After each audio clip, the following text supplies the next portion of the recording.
ನಮಸ್ಕಾರ ವೀಕ್ಷಕರೇ, ಜನಶಕ್ತಿ ನ್ಯೂಸ್ಗೆ ಸ್ವಾಗತ. ನಾನು ಅನಿಲ್ ಎಂ ತಲಕಟ್ಟಿ. ಯಲಹಂಕದಲ್ಲಿ JDS ಸಂಘಟನೆ.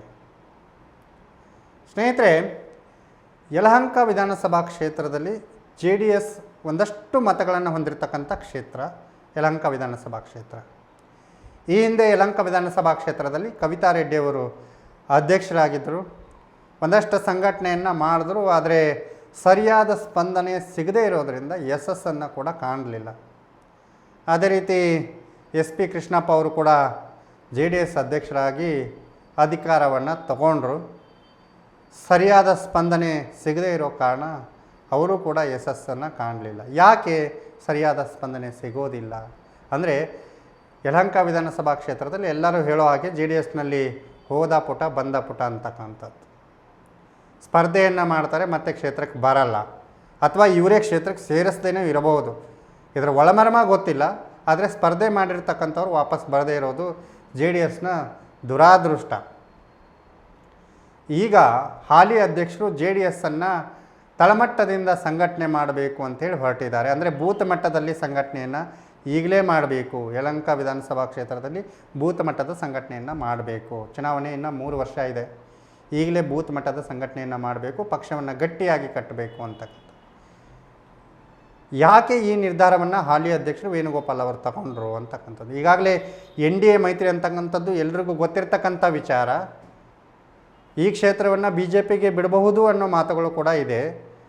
ಪಕ್ಷ ಕಟ್ಟಿ ಏನು ಪ್ರಯೋಜನ, BJP ಆಡಳಿತವೇ ಅಂತಕ್ಕಂಥದ್ದು. ಯಾಕೆ ಈ ನಿರ್ಧಾರವನ್ನು ತಗೊಂಡ್ರು ವೇಣುಗೋಪಾಲ್? ಈಗಾಗಲೇ NDA ಮೈತ್ರಿಯಲ್ಲಿ ಸ್ಥಳೀಯವಾಗಿ ಯಾವುದೇ ರೀತಿಯ ಸ್ಪಂದನೆ ಸಿಗದೇ ಇರೋದು BJPಯಿಂದ. ಸ್ಥಳೀಯ ಚುನಾವಣೆಗಳು ನಡೀತು, ಮಾದನಾಯಕನಹಳ್ಳಿ ಚುನಾವಣೆ ನಡೀತು, JDSಗೆ ಅವಕಾಶ ಸಿಗಲಿಲ್ಲ, ಅಂದರೆ ಮೈತ್ರಿ ಸರಿಯಾಗಿ ಆಗಲಿಲ್ಲ. ಜೊತೆಗೆ ಹೆಸರುಘಟ್ಟ ಚುನಾವಣೆ, ರೈತರ ಸಂಘದ ಸೊಸೈಟಿ ಚುನಾವಣೆ ಸರಿಯಾದ ರೀತಿ ಆಗಲಿಲ್ಲ. ಹಾಗೆ ಸಿಂಗನಾಯಕನಹಳ್ಳಿಯಲ್ಲೂ ಕೂಡ JDSನವ್ರಿಗೆ ಅವಕಾಶ ಕೊಡಲಿಲ್ಲ. JDSನವ್ರು ಕೇಳಲಿಲ್ವೋ ಅಥವಾ BJPಯವರು ಕೇಳಲಿಲ್ವೋ, ಇವರ ನಡುವೆ ಏನಿತ್ತು ಗೊತ್ತಿಲ್ಲ. ಒಟ್ಟಿನಲ್ಲಿ ಮೈತ್ರಿ ಸರಿಯಾದ ರೀತಿ ಆಗಲಿಲ್ಲ, ಮೈತ್ರಿಯಲ್ಲಿ ಅವಕಾಶಗಳು ಸಿಗಲಿಲ್ಲ JDSನವರಿಗೆ ಅಂತಕ್ಕಂಥ ಮಾತು. ಮುಂದೆನೂ ಕೂಡ ಸಿಗುತ್ತೆ ಅನ್ನೋ ಭರವಸೆ ಇಲ್ಲ. ಯಾಕೆಂದರೆ ಈಗಾಗಲೇ BJPಯ ಬಸ್ ತುಂಬ ಹೋಗ್ಬಿಟ್ಟದೆ. ಒಂದೊಂದು ಕ್ಷೇತ್ರದಲ್ಲಿ 4 ರಿಂದ 5 ಜನ ಆಕಾಂಕ್ಷಿಗಳಿದ್ದಾರೆ. ಅವರ ಆಸೆಗಳನ್ನು SR ವಿಶ್ವನಾಥ್ ಅವರು ಪೂರೈಸ್ತಾರೆ ಅಂತಕ್ಕಂಥ ಕನಸನ್ನು ಕಾಣ್ತಾ ಇದ್ದಾರೆ. ವಿಶ್ವನಾಥ್ ಅವರು ಅವರ ಆಸೆಯನ್ನು ಪೂರೈಸ್ತಾರೋ ಅಥವಾ JDSನವ್ರಿಗೆ ಅವಕಾಶವನ್ನು ಕೊಡ್ತಾರೋ ಗೊತ್ತಿಲ್ಲ. ಹಾಗಾಗಿ ಮುಂದೆ JDSನವ್ರಿಗೆ ಮೈತ್ರಿಯಲ್ಲಿ ಅವಕಾಶ ಸಿಗುತ್ತೆ ಅನ್ನೋ ಭರವಸೆ JDSನವ್ರಿಗೆ ಇಲ್ಲ.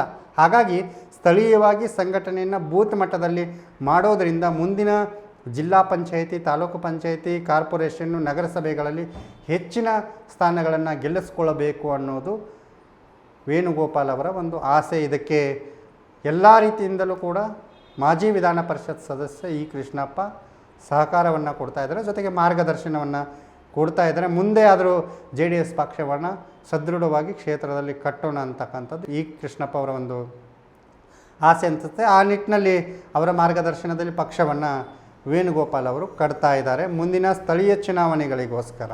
ಇನ್ನು ಕ್ಷೇತ್ರದ ಚುನಾವಣೆ ನೋಡೋದಾದರೆ, ಈ ಕ್ಷೇತ್ರವನ್ನು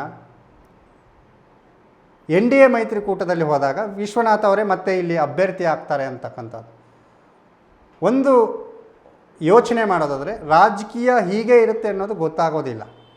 ಸಾಕಷ್ಟು ಬದಲಾವಣೆಗಳು ಆಗಿನ ಸಮಯದಲ್ಲಿ ಆಗಬಹುದು. ಮೈತ್ರಿ ಮುರಿಯಬಹುದು, ಮುರಿಯದೇ ಇರಬಹುದು, ವಿಶ್ವನಾಥ್ ಅವರೇ ಬರಬಹುದು, ವಿಶ್ವನಾಥ್ ಅವರೇ ಸ್ಪರ್ಧೆ ಮಾಡಬಹುದು, ಅಥವಾ ಈ ಕ್ಷೇತ್ರವನ್ನು ಕುಮಾರಸ್ವಾಮಿಯವರು JDSಗೆ ಬಿಟ್ಟುಕೊಡಿ ಅಂತ ಕೇಳಬಹುದು, ಅಥವಾ ವಿಶ್ವನಾಥ್ ಅವರು ಪಕ್ಷ ಬಿಟ್ಟು ಹೋಗ್ಬೋದು. ಹಲವಾರು ರೀತಿಯ ಚರ್ಚೆಗಳು ಕ್ಷೇತ್ರದಲ್ಲಿ ನಡೀತಾ ಇದೆ. ಈಗಾಗಲೇ ಬೆಂಗಳೂರು ನಗರದಲ್ಲಿ ಇರ್ತಕ್ಕಂಥ ವಿಧಾನಸಭಾ ಕ್ಷೇತ್ರಗಳಲ್ಲಿ ದಾಸರಳ್ಳಿ, ಯಶವಂತಪುರ, ಯಲಹಂಕ ಈ 3 ಕ್ಷೇತ್ರಗಳಲ್ಲಿ JDSನ ಅತಿ ಹೆಚ್ಚು ಮತಗಳಿರ್ತಕ್ಕಂಥದ್ದು. MLA ಯಾರೇ ಆಗಿರ್ಬೋದು, ಆದರೆ JDSನ ಒಂದು ಭದ್ರಕೋಟೆ, ಅತಿ ಹೆಚ್ಚು ಮತಗಳನ್ನು ಪಡಿತಕ್ಕಂಥ ಅಥವಾ ಇರ್ತಕ್ಕಂಥ ಕ್ಷೇತ್ರಗಳಿವು ಯಲಹಂಕ, ದಾಸರಳ್ಳಿ, ಯಶವಂತಪುರ. ಹಾಗಾಗಿ ಕುಮಾರಸ್ವಾಮಿಯವರು NDAಯಲ್ಲಿ ಈ ಕ್ಷೇತ್ರವನ್ನು ಕೇಳಬಹುದು, ಈ ಕ್ಷೇತ್ರವನ್ನು ನಮಗೆ ಬಿಟ್ಟುಕೊಡಿ, ಯಲಹಂಕವನ್ನು, ಯಶವಂತಪುರವನ್ನು, ದಾಸರಳ್ಳಿಯನ್ನು ಅಂತ. ಹಾಗಾಗಿ ಅವಕಾಶಗಳು ಬರ್ಬೋದು, ಈ ಕ್ಷೇತ್ರ JDSಗೆ ಬರ್ಬೋದು ಅಂತಕ್ಕಂಥದ್ದು. ಆವಾಗ JDSನ ಅಭ್ಯರ್ಥಿ ಬಂದಾಗ ಸಂಘಟನೆ ಅನುಕೂಲ ಆಗಲಿ, ಅಥವಾ ವಿಶ್ವನಾಥ ಅವರೇ ಬರಬಹುದು, ಬಂದರೂ ಅವರು ಕೂಡ ಸಂಘಟನೆಯನ್ನು ಉಪಯೋಗಿಸ್ಕೊಳ್ಳಿ ಅಂತಕ್ಕಂಥ ಮುಂದಾಲೋಚನೆ. ಒಟ್ಟಿನಲ್ಲಿ ಹಲವಾರು ರೀತಿಯ ಚರ್ಚೆಗಳು ಕ್ಷೇತ್ರದಲ್ಲಿ ಆಗ್ತಾ ಇದೆ. ಅದರೊಳಗೆ ವೇಣುಗೋಪಾಲ್ ಅವರು ಒಂದಷ್ಟು ಬದಲಾವಣೆ ತರಬೇಕು. ನನ್ನ ಅಧ್ಯಕ್ಷೀಯ ಅವಧಿಯಲ್ಲಿ ಒಂದಷ್ಟು ಬದಲಾವಣೆ ತರಬೇಕು. ಆ ನಿಟ್ಟಿನಲ್ಲಿ ಪಕ್ಷವನ್ನು ಸದೃಢ ಮಾಡಬೇಕು. ಚುನಾವಣೆ ಯಾವಾಗ ಬೇಕಾದರೂ ಬರ್ಬೋದು. ಬೂತ್ ಮಟ್ಟದಲ್ಲಿ ಸಂಘಟನೆಯನ್ನು ಮಾಡಿಕೊಂಡು ಅಡುಗೆಯನ್ನು ಸಿದ್ಧ ಮಾಡಿಡೋಣ, ಊಟ ಯಾರು ಬೇಕಾದರೂ ಮಾಡ್ಕೊಂಡು ಹೋಗಲಿ ಅನ್ನೋ ಲೆಕ್ಕಾಚಾರದಲ್ಲಿ ಯಲಹಂಕದಲ್ಲಿ ಪಕ್ಷವನ್ನು ಅದ್ಭುತವಾಗಿ ಸಂಘಟನೆ ಮಾಡಬೇಕನ್ನೋ ಕನಸನ್ನು ಕಾಣ್ತಾ ಇದ್ದಾರೆ. ಈಗಾಗಲೇ ಸಾಕಷ್ಟು ಜನರಿಗೆ ಹುದ್ದೆಗಳನ್ನು ಕೊಟ್ಕೊಂಡು ಅವರಿಗೆ ಜವಾಬ್ದಾರಿಯನ್ನು ಹಂಚಿ ಪಕ್ಷ ಸಂಘಟನೆಗೆ ಒಂದು ಮಾರ್ಗದರ್ಶನವನ್ನು ಕೊಡ್ತಾ ಇದ್ದಾರೆ. ಹಾಗೆ ಕೆ ಕೃಷ್ಣಪ್ಪ ಅವರಿಂದ ಮಾರ್ಗದರ್ಶನ ಕೂಡ ತಗೊಳ್ತಾ ಇದ್ದಾರೆ. ನೋಡಬೇಕು ಮುಂದಿನ ದಿನಗಳಲ್ಲಿ ವೇಣುಗೋಪಾಲ್ ಅವರ ಅಧ್ಯಕ್ಷೀಯ ಒಂದು ಅವಧಿಯಲ್ಲಿ ಎಷ್ಟು ಸ್ಥಾನಗಳು JDSಗೆ ಬರ್ತದೆ, JDS ಯಾವ ರೀತಿ ಸಂಘಟನೆ ಆಗುತ್ತೆ ಅಂತ ಒಂದು ಕಾದು ನೋಡಬೇಕು.